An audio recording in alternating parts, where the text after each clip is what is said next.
Grit, Greenville residents in touch on 103.7 WTIB. This is the local show that keeps you connected and in touch with the issues that affect what's happening in your community. Greenville Grit is sponsored by Ribeyes, Kid Construction, and Greenville Toyota. Now, here are your hosts for Greenville Grit, Terry Williams and Michael Overton.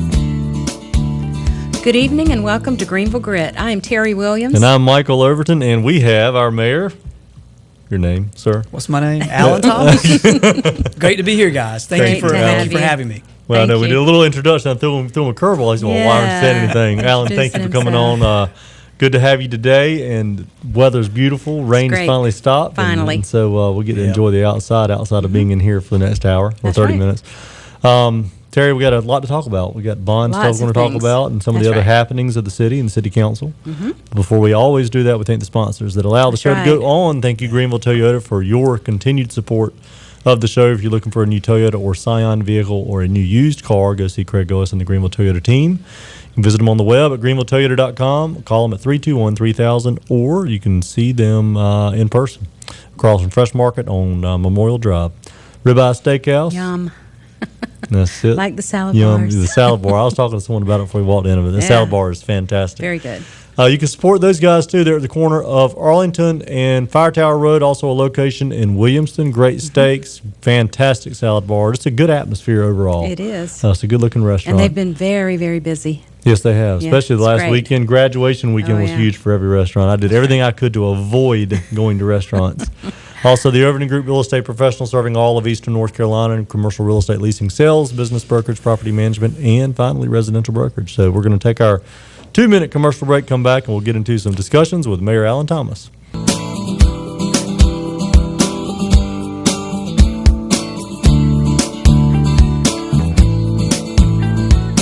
Welcome back to the Greenville Grit. I am Michael Overton, along with my co-host Terry Williams. We have Greenville's City Mayor Alan Thomas. Again, Alan, thank you for coming on the show. Appreciate it. Thank you. We have a few things going on that we want to make sure the public is aware about. Some things coming up for discussions and votes that are pretty critical. And I think there's been a ton of discussion. I hear it on Henry's show just about every morning now about the bond and what is going to go out there. And Calvin Mercer has publicly announced that he ran a poll. Yes, he did. To get support, and it just showed overwhelming evidence that the public supported the bond. Well, although I haven't found any of the same people that he talked to. As I said before, it was an irresponsible poll to me, in my opinion, because it was not a cross-section of the voting public. It was the ones that they were targeted. There's no doubt about it. It is and give me if I'm wrong, it was an organization known for, a left-wing organization known for this type of polling. That's right. Well, let's be clear about something. Politicizing our infrastructure and roads, there's no place for it. Right. And that's what's happened at this point. We're trying to improve this city. The only reason I got into this a few years ago is because I saw a lack of direction in law enforcement, no plan in economic development, needs in infrastructure, needs to make a plan for 2020 and 2030 and where we were going as a city. Right. And we came in and we moved quickly on a number of initiatives. We started the Office of Economic Development. We went in and found a Bianca Schoeneman and literally launched the Uptown from a part-time to a full-time, getting the university and Vidant to match us on money. We raised the bar in law enforcement and brought in an impeccable leader that met our demands for public engagement. And you've seen the results of that, the lowest violent crime and homicide and other elements in over a decade in the city over the past year and a half. And we don't want to go backwards. But the other key element is our infrastructure.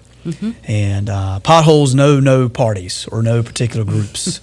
Potholes give an indication of what you invest in your community. When I'm trying to recruit business to Greenville, North Carolina, one of the things that they talk about, and we had manufacturing and industrial and technology recruiters here for the East Alliance last week. They came here from all over the country, from New Jersey and California and all over. And great meeting and really blessed to have them meet here in Greenville. Right. We had a number of cities across the East. One of the main things they say they look at is we take our lead from you. Are you investing in the infrastructure in your community? Are you putting the structural elements in place that can come in and help us launch and grow with you in the community? And there's no shortcut to this. We've got to invest in our roads and infrastructure. 2 years ago, when the previous council, we took a close look at our infrastructure and realized that for a number of years, they had been spending less than $400,000 a year on our roads. Well, and actually, technically, they're not spending the city's money. They're spending the Powell bill money. Correct. So they're really not even allocating any money towards the road maintenance. We receive over $2 million a year. When you go and pump gas in your car, a component of that is flows through the state and goes to local cities. For every lane mile that you have in your city, you get an allotment of funds to help maintain that lane mile. Now, we know over 200 lane miles in Greenville are totally controlled by the state. Greenville Boulevard, Memorial, a lot of the main roads, Charles, Fire Tower, Evans, are state-maintained roads. Now, Arlington and over 700 lane miles in the city are city-maintained roads. So what we discovered was, back in late 2012, when we came on board in my first term as mayor, is that we were woefully underfunding our roads and infrastructure for many, many years.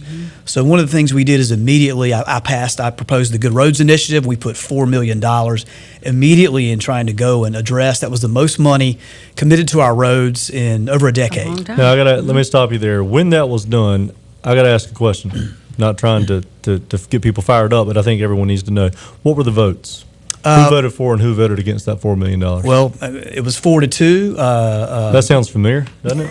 Very familiar. It was Miss Glover and, Miss Glover and Miss Smith and Max Joyner and Dennis Mitchell voted in favor. So Calvin Mercer, Mary Blackburn, and Miss Blackburn voted against the $4 million in roads. And that was just to do a little bit of the work that's even been done. So if they hadn't had that $4 million, we would have roads shut down right now if we did not go ahead and appropriate that $4 million.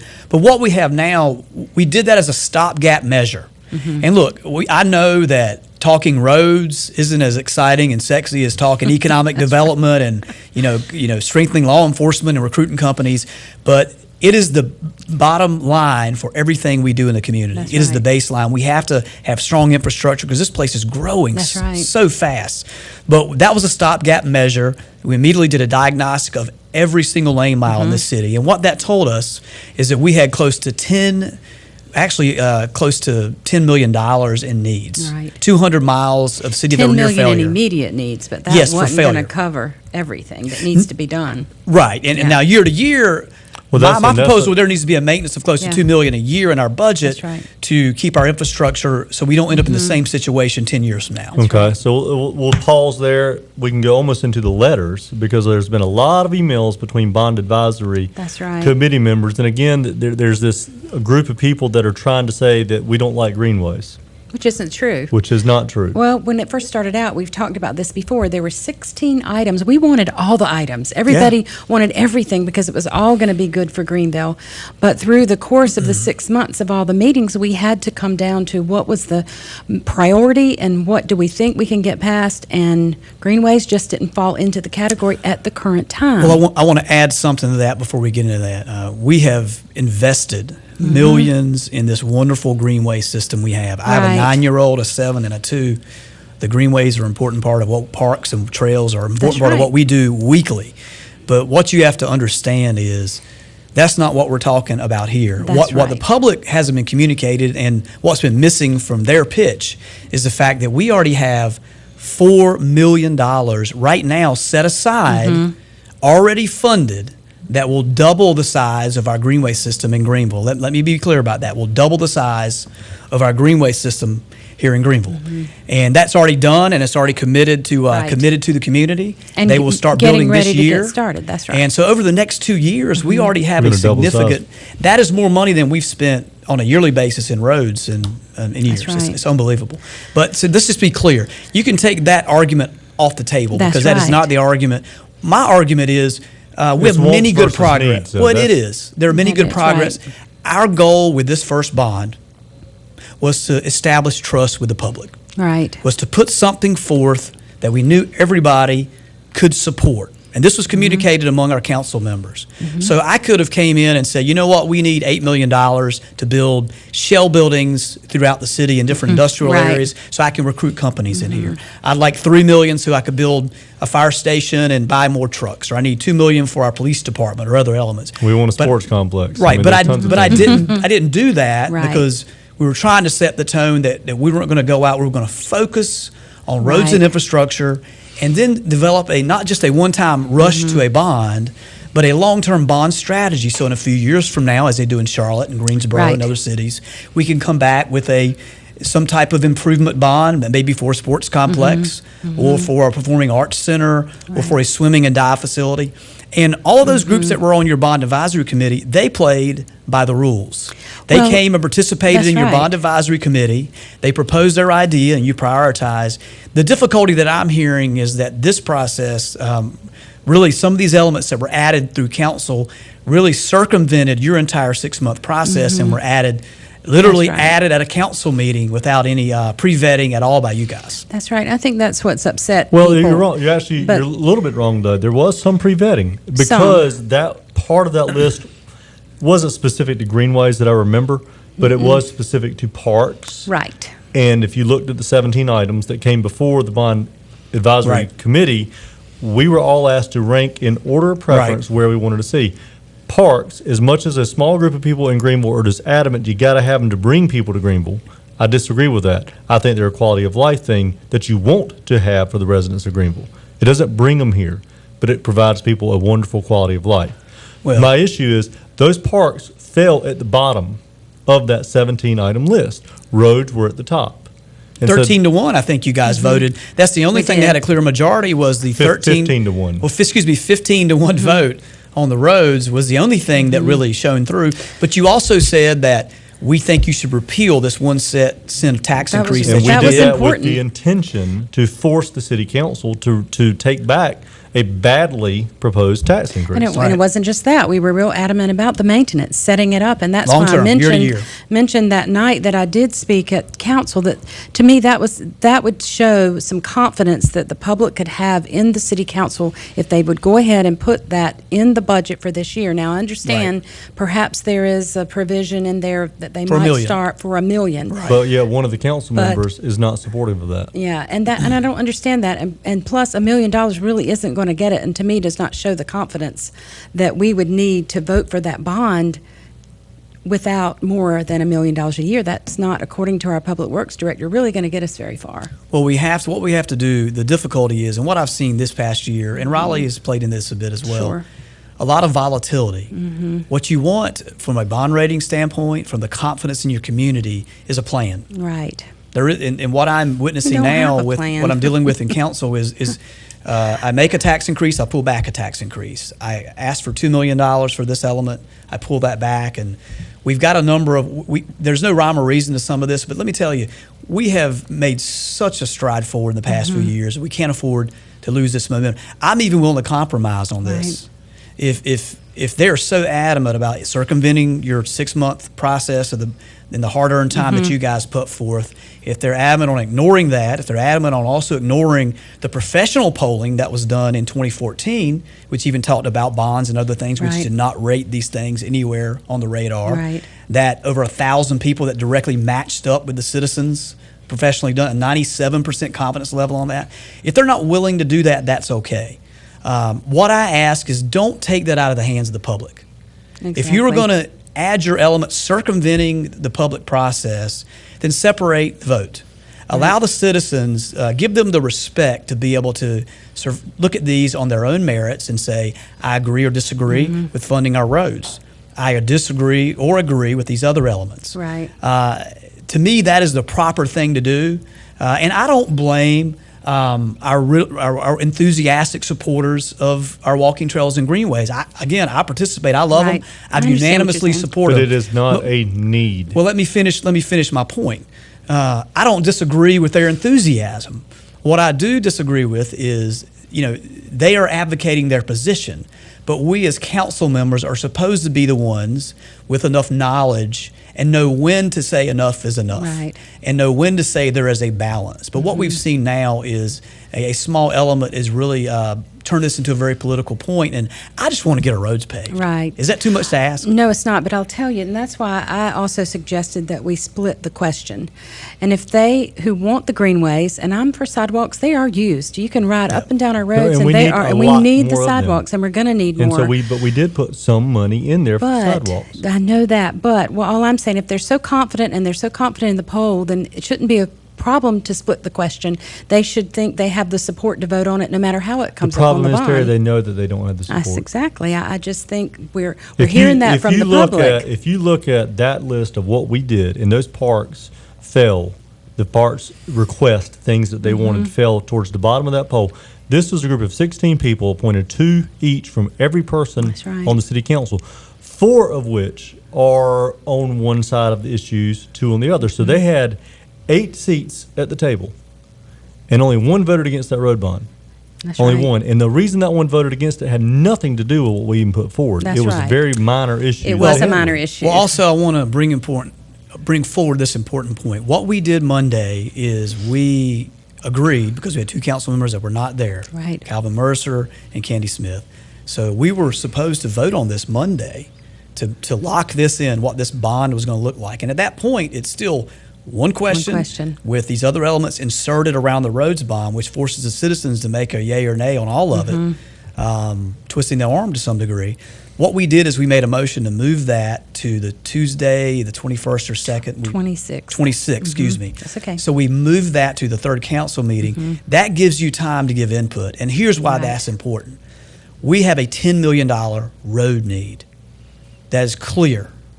This current proposal only funds, it's taken away from that 10 million, only has 8 million in. So which 2 million and which 30 or 40 lane miles do we allow to fail in our city in the next 2 years? This isn't even talking about maintenance. So my point is 2 things I would love to see the public to weigh in on. Do you want your roads fixed? Do we want to be set for the next 10, 15 years and do proper maintenance? We need 10 million. The full amount that was needed by our professional engineering staff by the diagnostic. Instead of 8, it needs to be at 10. And we need to divide this question and let the public make their choice. Absolutely. Well, I would, as much as I want to see the greenways too, I would really like to see some good judgment where the greenways were taken out of this bond.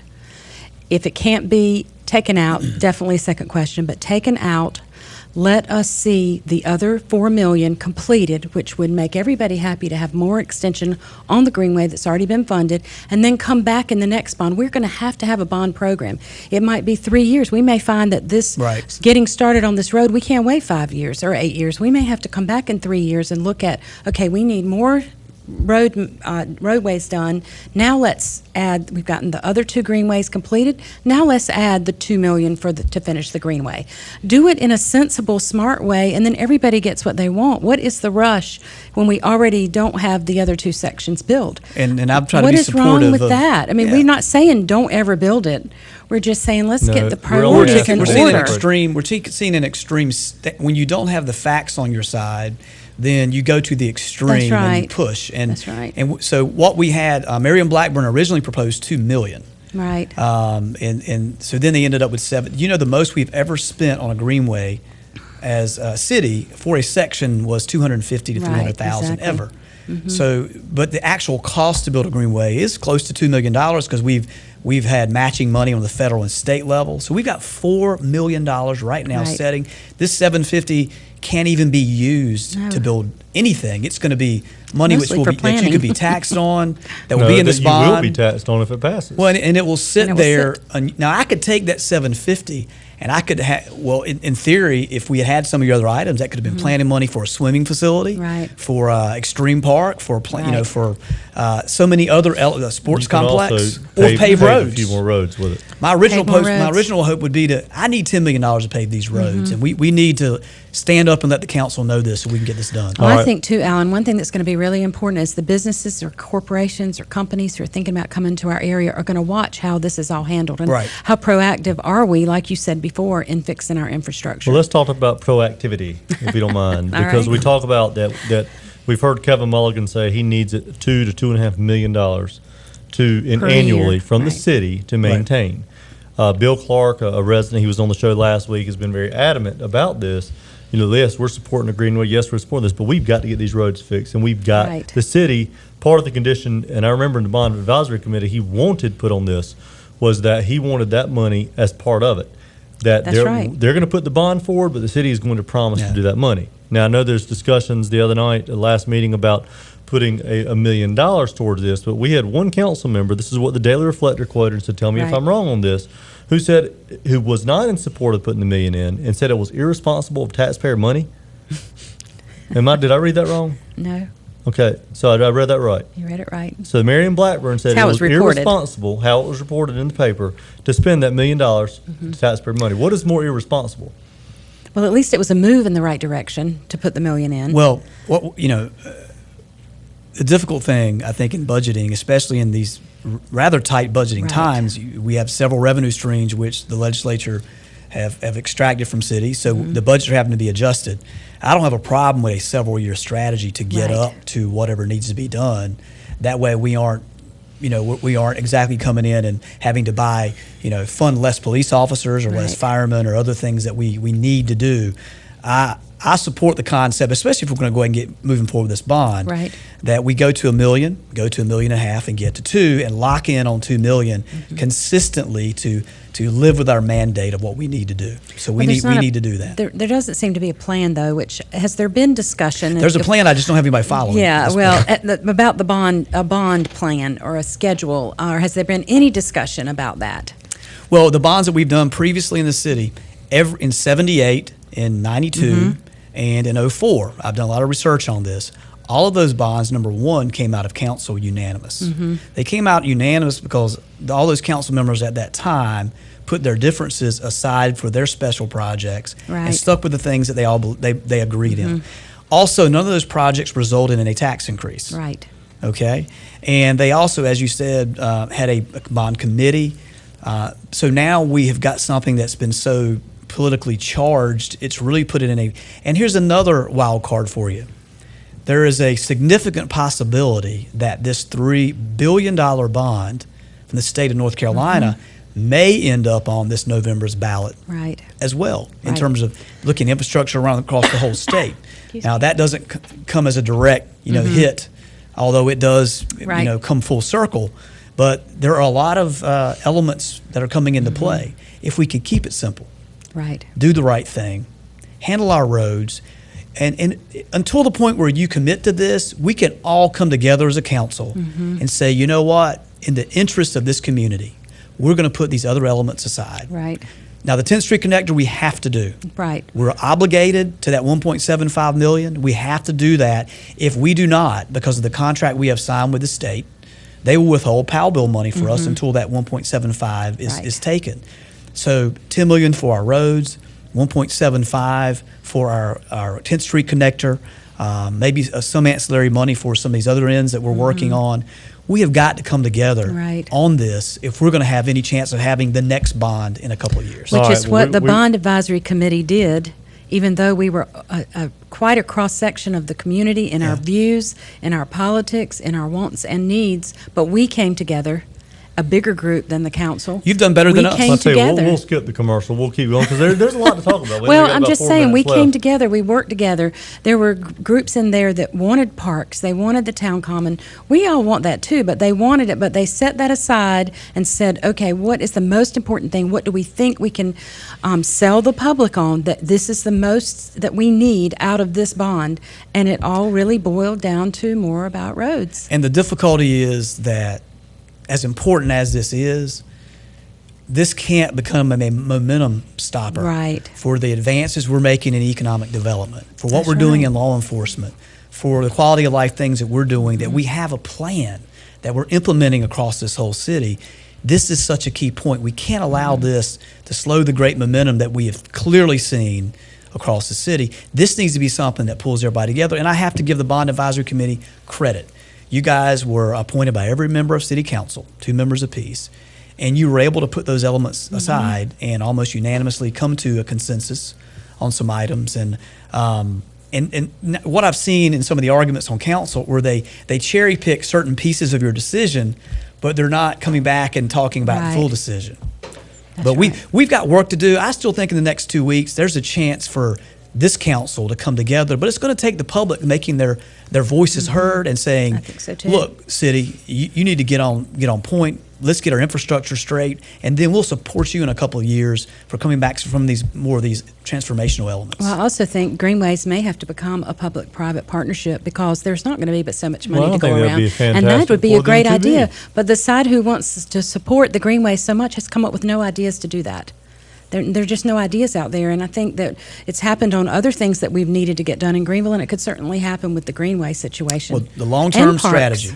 We need to have a long-term bonding strategy. That's that every few years. We already have projects that have been vetted for 24 months or so by the public.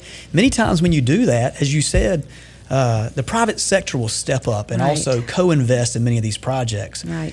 Greenville's been around a long time, and it's going to be around a long time further. But we're handed with the mandate at this point to not be hasty, but build for the long term. That's right. Investing in your infrastructure needs to be done. Well, Alan, one thing you said is that previous bonds that it was unanimous support, and this vote for the package that you were considering was unanimous with all 6 members. Now, I know a couple of the members have kind of backed out after they've heard public response. This 4-2 is where it is right now. Currently stands that way. I know, and that was by vote. And that was by vote of 2 of the members that after looking, because literally what resulted in that first bond proposal that council initially voted on happened as you saw it. There wasn't pre-planning. Right. We came in discussing that, what can we all agree on, but then all of a sudden the other elements, and what I don't like, there's a lot of things I don't like maybe about Washington, D.C. and the way politics are done. Right. I don't like that approach now being applied to our city, where Pork Barrel and other projects are being inserted. So Pork Barrel was from multiple sides. I know Rosie Candy pushed to have the West Fifth Street connector or corridor done, a gateway, and then you've had Marion wanted the Greenway. So there was a lot of projects. Well, actually, that's not initially the push. The only money that Candy pushed for the continuing of the streetscape from Uptown Greenville all the way through to the hospital was a little bit of planning money, $250,000. Actually, Marion Blackburn made the motion for $2 million for the most that would have been spent 4 times that we ever spent on Greenway system in the city. And also, all these other projects were added by that side. Well, we've got to go. It's been a lot to talk about. It's been a great conversation. Thank you for joining in. Make sure you follow back up with us either on YouTube by typing up Greenville Grit or 6:30 Friday night, 9:30 Saturday morning. Until next time, we will see you next week.